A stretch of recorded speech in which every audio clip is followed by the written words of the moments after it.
কিন্তু আজকে সে নেতাজিকে নিয়েও দেখেন তাকে আজকে দেশের গাদ্দার বলা হচ্ছে। তার মানে এতটুকু বুঝে নেন যে ইতিহাসকে বিকৃত করা হয়।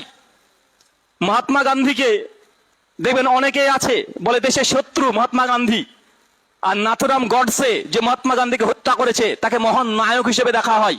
দেখা হচ্ছে কি হচ্ছে না? তারপরে বোঝা যাচ্ছে ইতিহাস, ভারতের ইতিহাসকে বিকৃত করা হয়। তো এইসব মহান বড় বড় হিন্দু নেতাদেরকে নিয়ে যদি স্পষ্ট বিকৃত করা হয়, তাহলে মুসলমান শাসন যে 800 বছর হয়েছে তাদেরকে ছেড়ে দিবে? চিন্তা করে দেখেন, নেতাজি তো 1945, মহাত্মা গান্ধী একই সময়, অসহযোগ আন্দোলন, খেলাফত আন্দোলন, জাতীয় কংগ্রেস তৈরি হওয়ার পর বঙ্গভঙ্গ 1905 হয়েছে। তারপরে এই ঘটনাগুলো মাত্র যদি 100 বছর ইতিহাস, 50 বছর ইতিহাসকে যদি বিকৃত করে নায়ককে ভিলেন তৈরি করে দিতে পারে, তো মুসলমানরা আজ থেকে 1000 বছর আগে শাসন করেছে, মুসলমানকে তারা ছেড়ে দেবে মনে করছেন? এটা কখনোই নয়। অতএব ইতিহাসকে বিকৃত করা হয়েছে।